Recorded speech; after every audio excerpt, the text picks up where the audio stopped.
Hey everyone, I'd like to welcome you all to Opendoor's inaugural Open House earnings live stream. I'm Michael Judd, Opendoor's Head of Investor Relations. A few housekeeping items before we get started.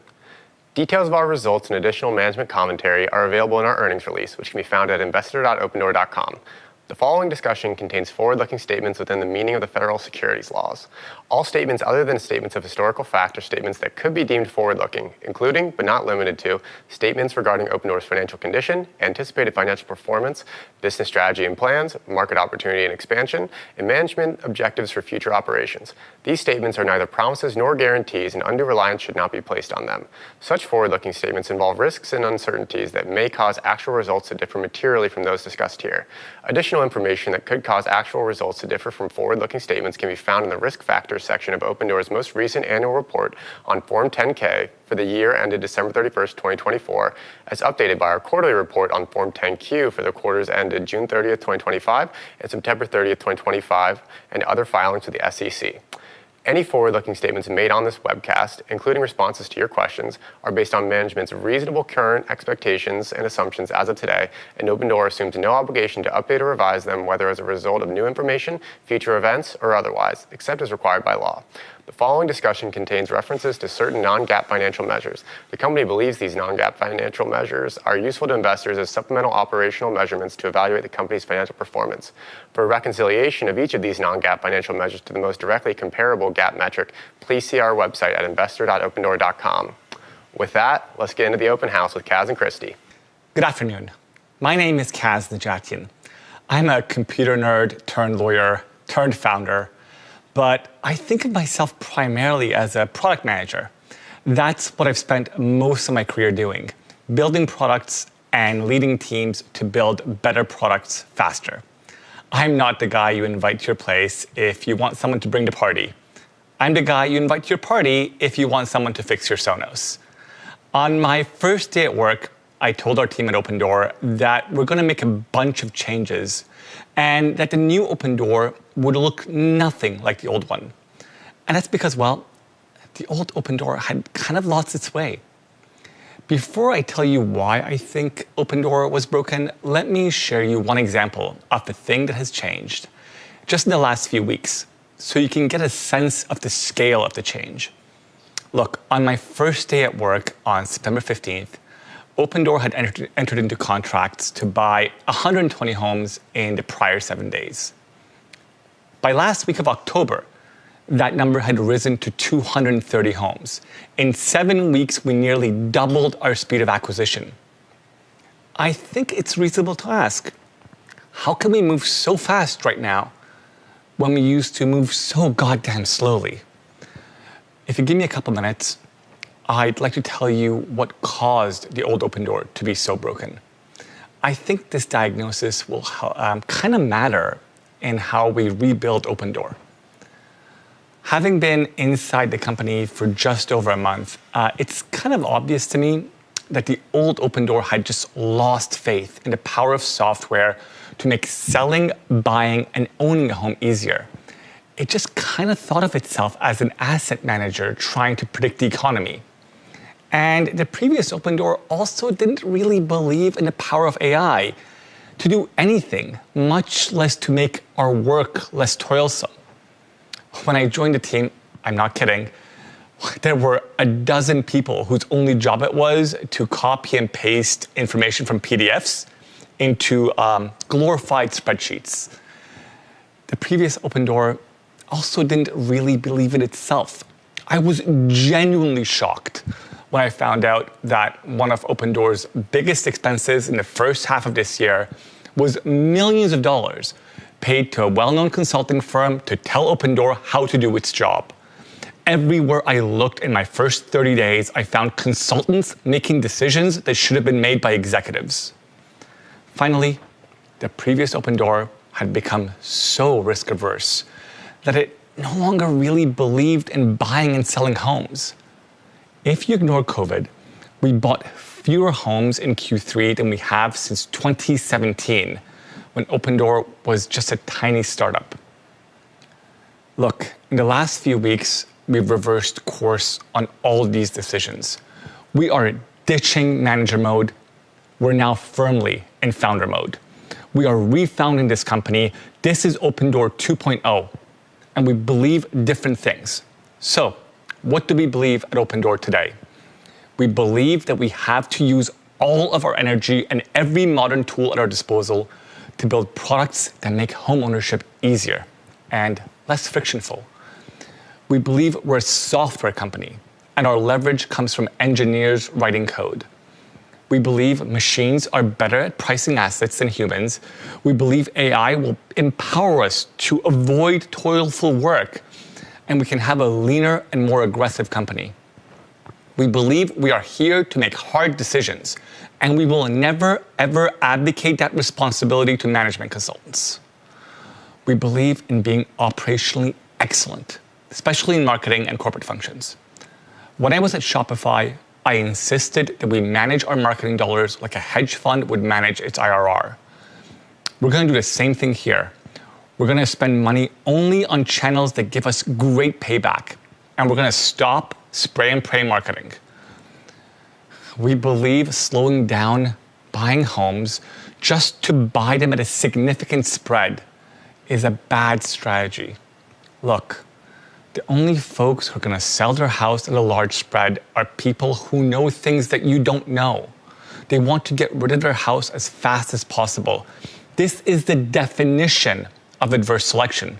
It's not a buying opportunity. It's a massive red flag. To use Wall Street terms, Opendoor is going to be kind of like a market maker in the future, not a prop desk. We're going to profit from flow, speed, and tight spreads, not on bets on the direction of the economy. Our business plan is simple. Buy and sell lots and lots of homes quickly, be operationally excellent, and increase our value to each homeowner by launching services like mortgage, insurance, and warranty. Starting last month, we reduced our spreads while simultaneously stepping up operational rigor and tightening our selection discipline. The goal is simple. We're going to make stronger first offers, buy more good homes, and get more good sellers through our funnel. To avoid adverse selection, we're building our inspection process from ground up. Structured in-app video and audio. Feed goes directly into AI that creates condition profiles that are validated through a standardized inspection process that give us great data. The result is going to be a consistent, high-fidelity view of every single home. This trust but verify approach is going to improve the speed and the quality of homes while giving us amazing data to adjust our process, allowing us to grow our portfolio without sacrificing pricing discipline, without giving up on asset quality, and without slowing down transaction velocity. But buying a great home isn't the end of our job, right? It's also important that when Opendoor buys a house, we provide value and services to both buyers and sellers. That's why earlier this week, we launched Opendoor Checkout. It's available in select markets now, and it's going to expand to our entire inventory soon. A buyer can walk into an Opendoor home, tour it, and place an offer to buy it on Opendoor.com without ever talking to a human being. We're shipping the Buy Now button for homes on the internet. We're going to improve on this. We're going to add more products and more features for homeowners to simplify the home buying experience, starting with mortgages and warranties. Look, in the future, buying a home will be as seamless as buying a car from Tesla. You'll choose your home, your financing, your warranty, your insurance, all in one place, all in one flow. Right now, homeowners have to deal with a bunch of different companies, brokers, agents, a lot of different stuff to get what they need for a house. That doesn't make sense. We have the internet. We're going to fix this. And over time, we'll add everything a homeowner needs when they need it, all bundled into one simple experience. Opendoor's goal is really simple. We're going to tilt the world in favor of homeowners and those working hard to become homeowners. That's our goal. And we're going to pursue it with an incredible amount of aggression. Since my first day as the CEO of our company, and our first day in this new Opendoor. We've launched over a dozen new products and features. They include things like an end-to-end AI home scoping, where machines instead of human beings decide what repairs are needed and what renovations need to be done. We've automated title and escrow, where AI has started doing some of the work that goes into closing a transaction. We've launched Opendoor's trade-in widget, where we help builders to offer a home trade-in program like they do in car dealerships. The new Opendoor Key app allows agents, Opendoor experts, and soon any homeowner to assess their homes just like an expert. Now, we're going to fully power this with AI rather than someone showing up with a pen and paper. We launched Buyer Peace of Mind, giving people certainty when they buy their home with benefits like home warranty and early move-in. We launched AI-powered multilingual agents explaining home valuation to homeowners and helping them move forward with Opendoor. And we're launching a new partnership with Rome, connecting sellers with Rome's assumable mortgage platform to help them move when they want to. We've also made significant improvements in our SEO products, significantly increasing organic traffic. But closest to my heart has been our push to default to AI everywhere. And this has allowed our frontline operators to iterate without writing code. One of our non-technical teammates built a no-code tool that cut our quarterly inventory management process from 10 hours to about 7 minutes. And this list of launches should show you that we have this renewed aggression at Opendoor. We're going to focus on building great products. But aggression by itself is not a strategy. It's better than hope, but it's not enough. So here's our 4-step plan to channel that energy. First, by the end of next year, we will drive Opendoor to break even. We think about this in terms of adjusted net income on a 12-month go-forward basis. That means Opendoor will start generating cash and will never be forced to raise equity ever again. Second, we will drive significant positive unit economics while increasing the velocity at which we transact in homes. This includes launching financial services like mortgage. Third, as we increase our unit economics, we will change the company's focus from primarily building channels to transacting directly with buyers and sellers. We're also going to focus on reducing our days in possession rather than arbitrarily increasing spread, which has had genuine significant negative consequences for us. Fourth, once we've accomplished the first 3 steps, we're going to focus on allowing buyers and sellers to transact on Opendoor without having to buy or sell from Opendoor. This is going to significantly lower our capital risk, but more importantly, it's going to give folks options they want. Over time, as we succeed in these initiatives, Opendoor will change the home ownership experience in the same way Amazon changed the shopping experience, both directly and through its third-party marketplace. Let me be clear. Adjusted net income break-even is a milestone, not a goalpost. We have a huge runway ahead of us. Yes, there's going to be some headwinds. We're going to get some things wrong, but we're committed to consistently delivering improved unit economics and you're going to begin seeing progress towards adjusted net income break-even milestones as we clear old inventory and increase our acquisition speed. In my first month, we've already made significant progress on the first 3 steps. As we move towards break-even adjusted net income, we're prioritizing durable cost reductions. Christy is going to talk about some of these, but I want to give you some examples. We've reduced spend on external software and have terminated or are in the process to terminate over 20 software vendors to date. We've reduced spend on external consultants. Opendoor spent millions on management and PR consultants in the first half of 2025. The go-forward plan is 0. And to drive positive in economics and increase the velocity at which we transact in home, we've significantly changed our buying behavior.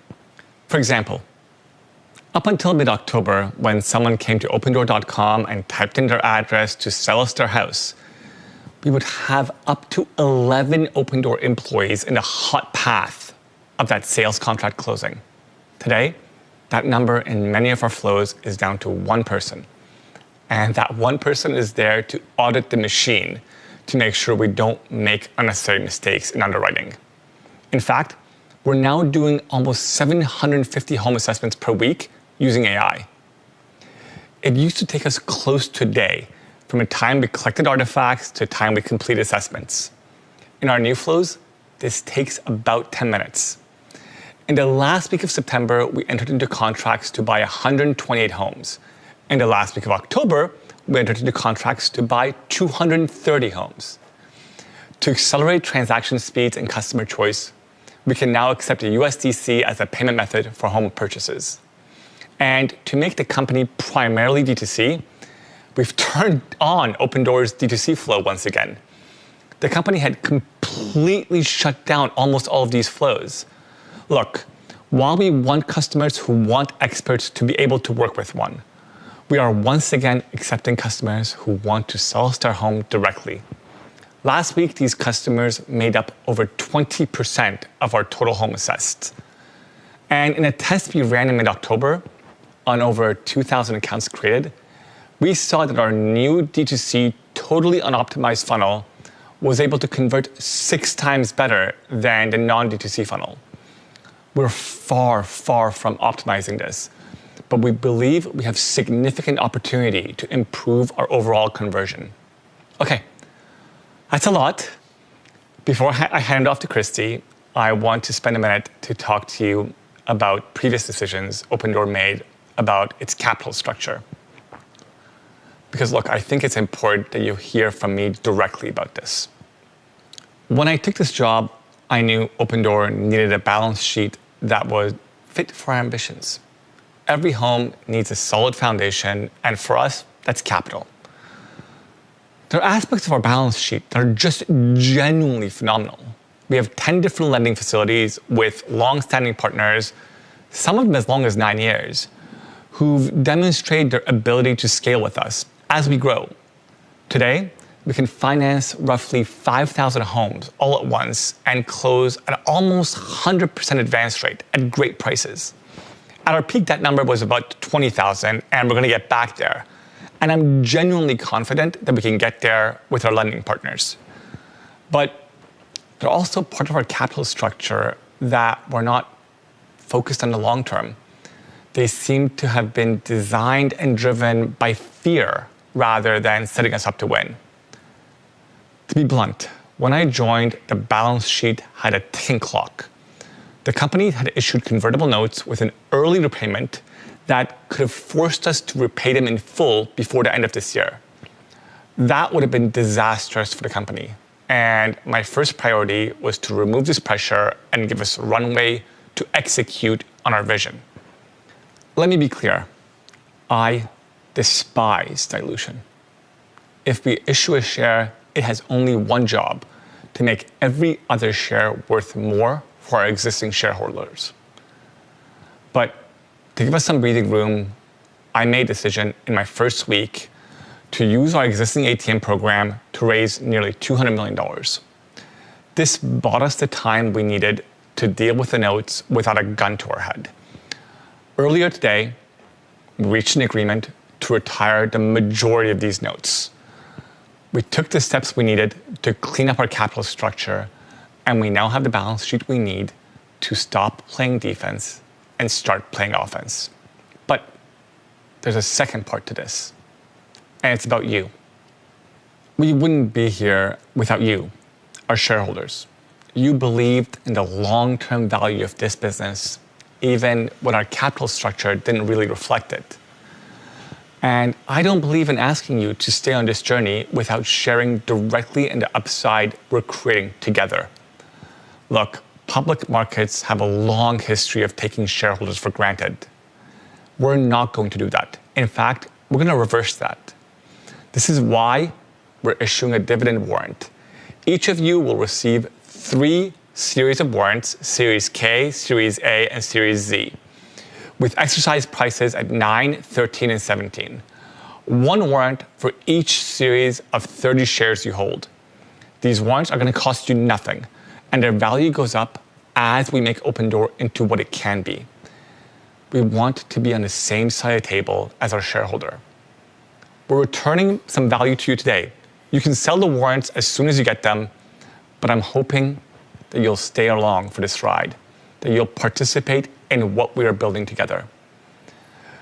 We're going to move forward together, and when Opendoor succeeds, our shareholders are going to share in that success. And yes, I'll admit it, it gives me just a bit of joy that this will totally ruin the night of a few short sellers. Look, we're building a new company, right in the open.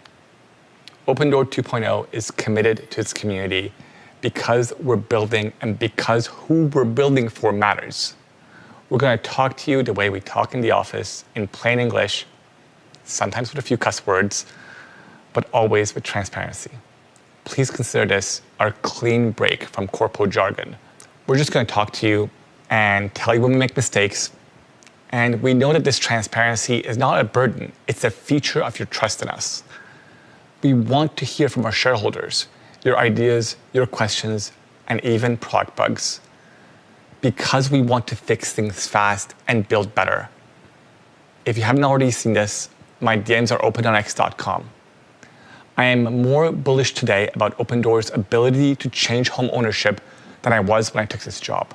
I'm more bullish because I see a lot more of what is happening inside the company than folks see from the outside. And I think one of the ways in which we can bring you all along for this journey is to just communicate more frequently, more directly, and tell you what we are doing, what's working, what's not. Chrissy's going to tell you a bit more about how we intend to do this after she shares our third quarter results. Chrissy? Thank you, Kaz. Our third quarter results reflect the deliberate choices made earlier in the year to prioritize risk management over volume growth, defined by wide spreads and a risk-averse posture that treated buying homes as something to avoid rather than our core business. The numbers tell the story. In the third quarter, we purchased 1,169 homes, roughly in line with the expectations shared at Q2 earnings, but well below our recent historical acquisition volumes. We delivered revenue of $915 million, above the high end of our guidance, as we deliberately cleared old inventory before the slower winter selling season. When you stop buying homes, you don't just lose volume, you lose the ability to manage your inventory mix. We were left selling through older homes that were selected under the old strategy, and that showed up in our margins. GAAP gross profit was $66 million in Q3, compared to $105 million in Q3 of the prior year. GAAP gross margin was 7.2%, down 40 basis points year over year. Contribution profit was $20 million, and contribution margin was 2.2%, compared to contribution profit of $52 million and contribution margin of 3.8% in Q3 2024. On costs, prior leadership did meaningful work to restructure our cost base, and we will continue that effort. Third quarter GAAP operating expenses totaled $134 million. Adjusted operating expenses were $53 million, a 41% improvement from $90 million in the third quarter of 2024. This improvement was driven by disciplined cost management across all components: marketing, operations, and fixed operating expense. As we rescale acquisitions, we're doing it from this structurally lower cost base. Net loss for the third quarter was $90 million, compared to a loss of $78 million in Q3 '24. The prior year number included a $14 million gain from the Mainstay deconsolidation. Adjusted net loss totaled $61 million, an improvement from an adjusted net loss of $70 million in the prior year period. These are the results of the old Opendoor. What matters now is what comes next. Earlier, you heard the plan for Opendoor 2.0. I'd like to take a moment to walk through the foundation it runs on, our capital.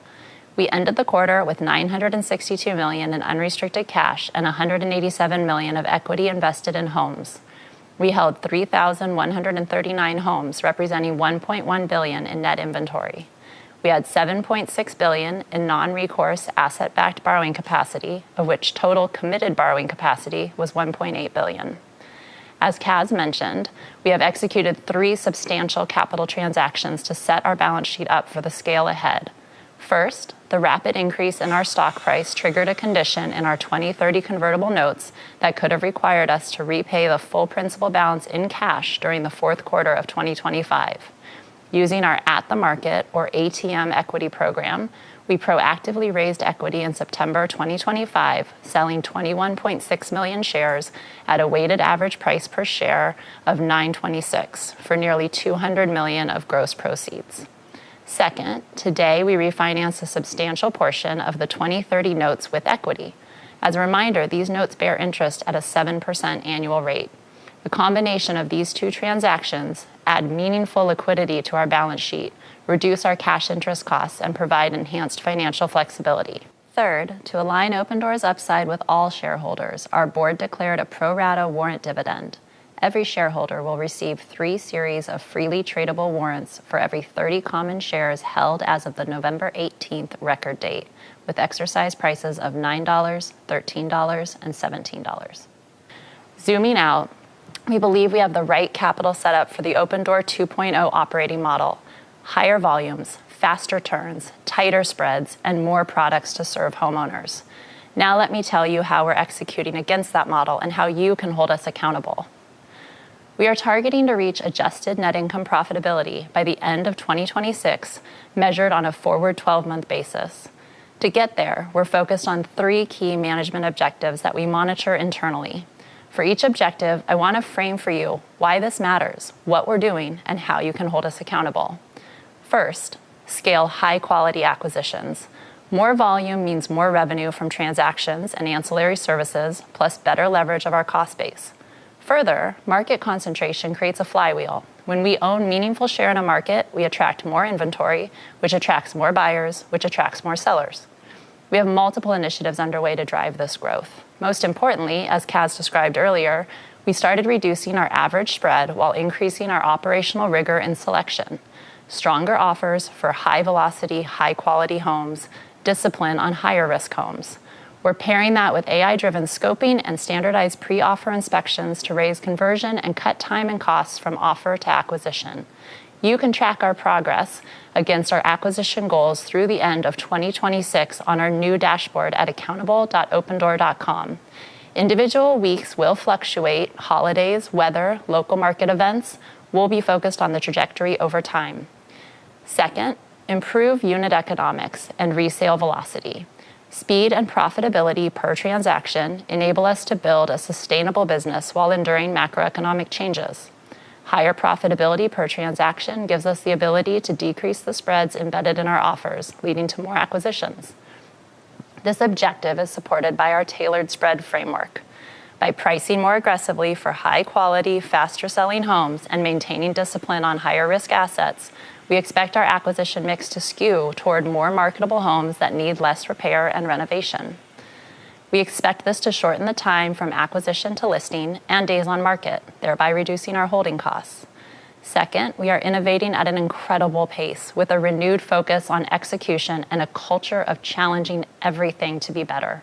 Much of our product innovation is designed to automate workflows and increase resale velocity, supporting a business model focused on turns, not spread.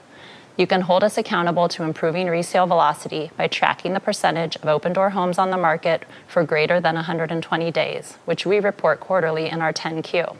You can also follow our product, feature, and partnership launches on accountable.opendoor.com to see how we're building with velocity into the business. Third, build operating leverage. We will scale transactions faster than fixed costs, so each additional home adds accretive profit. We're cutting aggressively in the right places, eliminating consultants, removing redundant tools and software, reducing marketing waste, and streamlining operations, while simultaneously reinvesting a portion of those savings into engineering and AI automation. Importantly, we expect to shift our overall operating expense profile toward variable components that flex with volumes rather than remain fixed through cycles. You can hold us accountable by tracking 2 specific metrics we report quarterly in our 10-Q.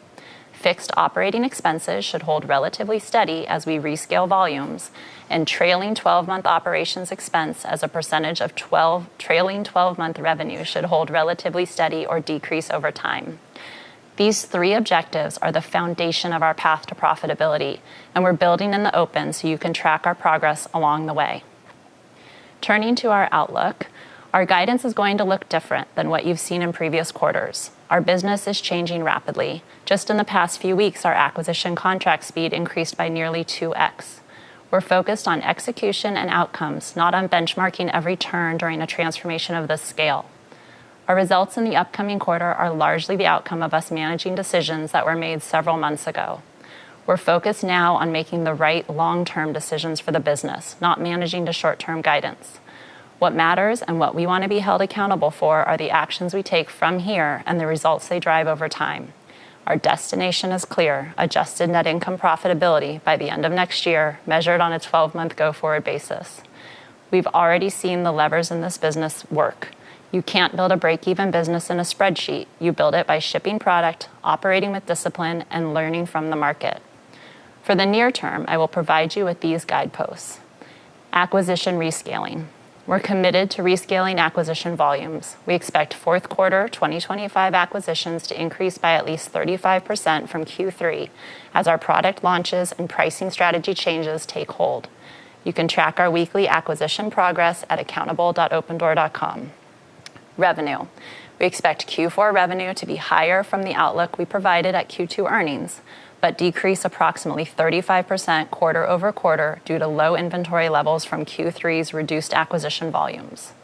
Contribution margin. Our priority since mid-September has been to clear old inventory homes selected under the previous strategy that prioritized spread over quality. That's pressured our contribution margin sequentially since April through October, and we believe we bottomed out in October. Margins will improve through the end of the year as we replace legacy inventory with better homes, but Q4 contribution margin will be below Q3 as we reverse the downward trend. Cost discipline. We are focused on continuing to manage and improve our cost structure. Adjusted operating expenses for the 12 months ended June 30th, 2025 were $307 million. For the 12 months ending June 30th, 2026, we expect to spend $255 million to $265 million. Excluding the $15 million cash make-whole award for our CEO, this is a year-over-year decrease of approximately $62 million, or 20% at the midpoint. We expect to achieve these savings while concurrently investing in engineering and AI automation to drive further operating leverage. We're cutting the waste and reinvesting in what matters.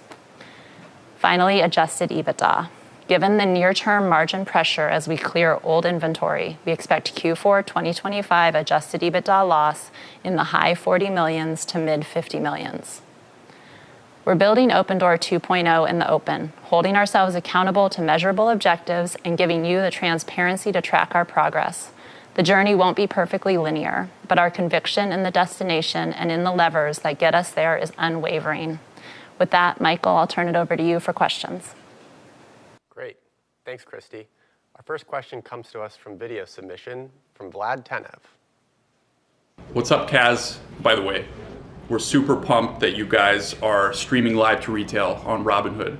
I think the question on everyone's mind is, what's going on with tokenization? How real is it? And how do you think it could revolutionize the home ownership experience? Thanks, Vlad. Thanks for hosting us. Look, I'm such a big fan of Robinhood, and I hope that we can continue to do things together. Our mission at Opendoor is to tilt the world towards homeowners and those working hard to become homeowners. And I love that Robinhood does some of the same things. You know, this whole thing of taking power away from fancy people and giving to average person. Now, to answer your question, look, I have a habit of not announcing products before they're launched. That's because I build products, not spreadsheets. And I think it's important that we ship things before we talk about them.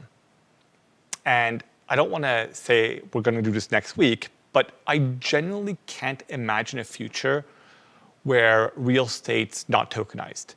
And I also can't imagine a future where Opendoor isn't leading innovation in real estate. Look, asset tokenization is not a side quest for us. Tokenization allows us to increase the speed of transactions, decrease the cost of transaction, and broaden base of home ownership. That's our job. Today, we talked about how we can now accept USDC. This week, I bought Bitcoin on my own laptop so we can start developing. And we've begun talking with partners about how we can work across stablecoins and tokenization. The work is active. We're very serious about it, and we'll tell you more when we launch something. Great. Our next question comes to us also via video submission from Eric Jackson.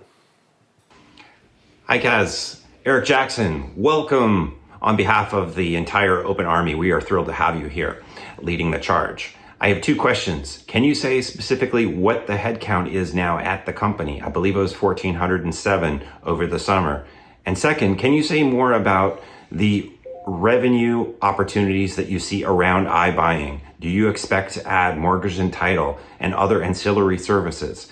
Zillow experimented with doing this a few years ago by acquiring a legacy company, and that didn't really take. So what is the Kaz approach to revenue, and how do you expect to grow this in the coming quarters? Thank you again. Thanks, Eric. Look, to start with, I think Opendoor has had far too complicated a structure for a company of this size. To give you a sense, we've had 11 different HR software products. We're going to go down to one. As of this morning, there were 1,100 people working at Opendoor. And the most important thing isn't the number of people, but how aggressive and efficient those people are. I believe every single Opendoor employee needs to be 2 to 3 times more aggressive and more efficient than the average employee in tech. We will have the most aggressive software company in the public market because our mission is incredibly important. And like I said in the prepared remarks, our job is to be incredibly mindful of OpEx and to reduce our fixed OpEx over time so that it becomes a smaller and smaller part of our income statement. And the second question, look, I'm incredibly bullish on what I call services. When I joined Shopify, Shopify was 50-50 in its revenue between SaaS and services. Today, services are 75% of Shopify's revenue. And while I didn't have everything to do with it, I had something to do with it and was the services guy at Shopify. The reason why these embedded fintech things typically don't work is because they're usually designed by some dude in a boardroom trying to figure out how can I make more money from my users. That's what they typically work. And that's just not how users interact with products. We will build excellent products. They will feel whole. And you will buy a home from Opendoor the same way you buy a car from Tesla or something from Amazon. They will feel like one product, and they won't be a bunch of different cross-sell motions that you have to keep feeling like you're talking to different companies. I hope that answers your question. Great. Our next question comes from Zach H., who asks, when will we see a dramatic change in profitability? Next year. The answer is next year. We're going to see a dramatic change in profitability. And Zach, let me walk you through some of the details. So as we shared in the prepared remarks, we are driving the company to adjusted net income profitability exiting 2026 on a 12-month go-forward basis. The framework to achieve that goal requires us to rescale acquisitions. We guided to rescaling acquisitions, growing them by 35% quarter over quarter for Q4 2025, and we are driving to exit Q4 2026 by buying somewhere around 6,000 homes. You can track our progress against that goal and hold us accountable to that goal at accountable.opendoor.com, which will be updated weekly. On the margin side, we expect to get contribution margin of 5 to 7% as we approach the acquisitions with renewed rigor, decreasing tail homes, improving days in possession, and therefore holding costs. In addition, as we get more shots on goal and buy more homes, we get the opportunity to attach more products and drive margin from ancillary services. We expect financing costs of 2 to 3% of revenue. These costs are highly sensitive to our turns and will benefit from our faster resale velocity. We're targeting adjusted OpEx of 3 to 4% of revenue. We expect to leverage our existing fixed OpEx structure, as Kaz mentioned, to invest slightly more in marketing, but with the discipline that Kaz discussed earlier. And we expect to scale operations marginally as we rescale volumes. That's a framework. It's not new guidance, but it's, go ahead, Kaz. I'm going to add a little to this, if you don't mind. Look, I spent the last few years of my career at Shopify, and I think folks would say that I had something, though obviously not everything, to do with Shopify's profitability and growth. In late 2022, when I became Shopify's Chief Operating Officer, I'm going to read this because it was a quote. There was an analyst that said, Shopify, quote, Shopify will lose money every year through 2025. Profitability is nowhere to be seen. Well, Shopify became profitable 2 quarters after I became COO, and it has been profitable ever since, and it's hit the rule of 40 every quarter. Companies don't become profitable in Excel sheets. The way this works pragmatically is it's what Jung and I did at Shopify.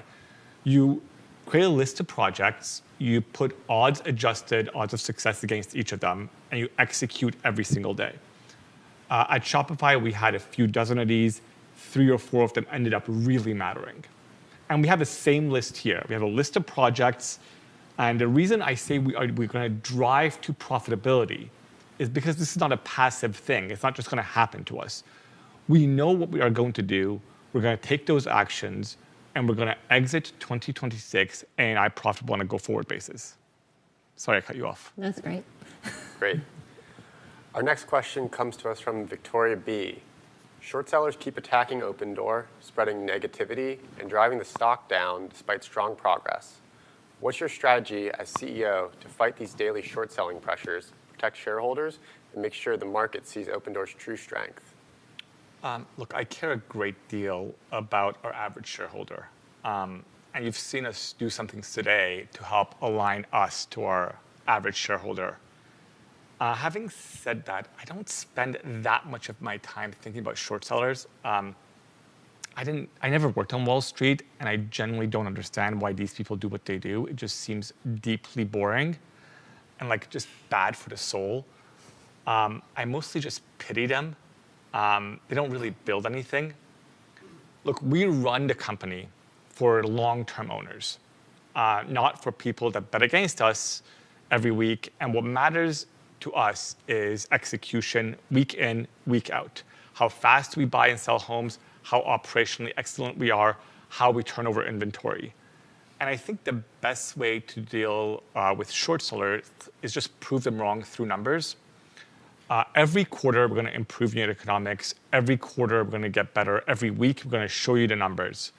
We're going to do all the right things. And I think when you do that, the score takes care of itself.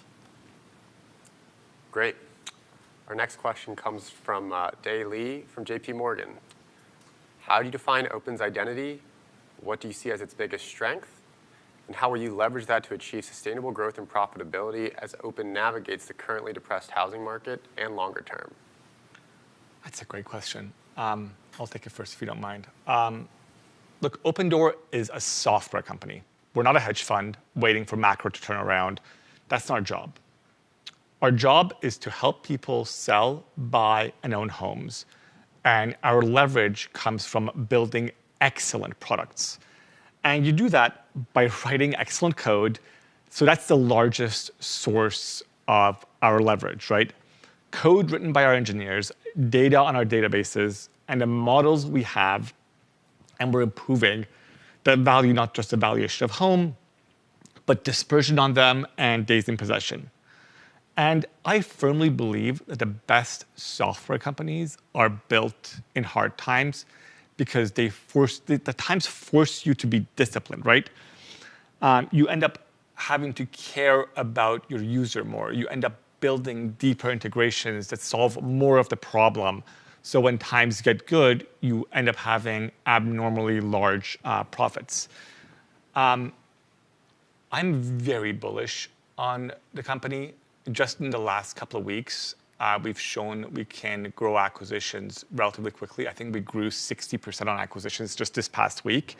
We'll see how much we grow next week. And we've shown that we have relatively good levers in this company. And when you decide that you're going to do that, you have the good levers, you have great software, and you have the balance sheet that we do, you get the chance to go on offense. And I really like our odds, and I think things are starting to work for us. Great. Our next question comes to us from Ryan Tomasello from KBW. Does management intend to continue to emphasize the cash offer as Opendoor's primary product, or do you envision moving the business more capital light? Will the key agent program be the primary distribution channel for the cash offer? And if so, how should we think about potential bottlenecks on growth given this high-touch approach tied to agents? That's just not how I think of the business, to be honest. Let me answer the question first. Look, I think companies fail when they think of themselves first and their users second. Like, our job is to serve our users, and people come to us to sell or buy a home. That's why they come to us. And our job is to meet them where they are. Some of them want to use an expert, some of them don't. And the question is, how do we answer it? I think Cash is a great product. I think Cash Plus is a great product. We're going to have different products along both the risk and the ownership axes, because I think that's just not the final two products we're going to have. And I like our D2C model. I think we talked about how in our tests early on, it has been converting 6x better. So I think the question isn't really one of which channel you're going to pick. We're going to pick the channels that allow us to have the maximum impact on behalf of our users. And I firmly believe in our D2C channels are going to be the future of the company. And if there are users that want to use experts, we want to serve them where they are. Great. We have a few questions on sustainable acquisition growth, so I'll read a few of those out. One from Yigal at Citi. How are you expecting to manage guardrails on acquisitions as you pick up pace? Another from Andrew at Citizens. Can you talk about controlling the long tail and how those certain purchases have outsized losses? And Nick McAndrew at Zelman. How do you balance near-term transaction growth with your stated goal of evolving into a platform business? Okay, I'll try to take these one at a time. I think the tail question is actually the best question. Let me take that one first. So what you actually want to have is a lot of dispersion in your model, right? Opendoor has traditionally not had that, where it has kind of like had a peanut butter spread across its base. We now have significant dispersion, and this is basically all we talk about, is how we can have excellent offer on good homes where we know days in possession is going to be low, and be more careful on longer days in possession homes. And we have a new process for inspecting every home to make sure that we don't get caught by surprise. This is the trust but verify approach that I talked about, which will be great because it'll both A, variable cost, and B, more importantly, allows us to have lots of data on our servers. Last question second. I don't think these two things are at conflict. Look, at Shopify, we had high growth and high free cash flow. I think these two things actually go together, because when you buy lots of homes, you get opportunities to sell lots of homes. And when you sell lots of homes, you get opportunity to attach additional services to them. And I think these two things go hand in hand. And to answer the first question last, look, I think we have shown that we have really good levers at our disposal. Morgan and the growth team have been working only for a couple of weeks now. But every single day, we're seeing improvement on buying the types of home we want to buy, and we really like our top of funnel. We have cut marketing and have seen acquisition go up, which is always a good sign. Am I missing something? No. That was great. We have another question from Ben Black with DB. There's a few in there, but his last question was, in what ways can AI be an accelerant to growth? I mean, look, in all the ways, in basically all the ways. Look, I don't spend that much of my time worrying about like the problems Opendoor has traditionally had on this area, because there have been different types of problems. I spend a lot of time about what the problems are today. Let me give you one example. I talked about this a bit. We would have up to 11 people touch a home before we had a sales contract go out for it. Today, in many of our flows, that's down to one, and the job of that one person is to watch the machine, right? This significantly reduces OpEx per home that we acquire. Far, far, far fewer human beings, far more machines. This is better speed, better user experience, lower OpEx. Win, win, win. And then secondly, on the just a top of funnel part. You've seen us cut marketing, and we cut marketing when I came in, and increase acquisition. We're able to do this because we can optimize our funnels and put more of the experience in the hand of the user. And by the way, AI is also able to help us explain to our users the valuation of each home. So across top of funnel, middle of funnel, bottom of funnel, already we are seeing the impact of AI. And we're also seeing the impact on closing, which is at the last step, where we've had machines do much of the work for closing these days. And that's just going to continue. That's great. We had one more question from Margarita M, who asks, how can you guys make home ownership easier for younger generations? I mean, this is like the fundamental goal of the company. Look, home prices have increased by something like 50% since 2020. Mortgage rates are much higher than they used to be. Housing inventory is far too low.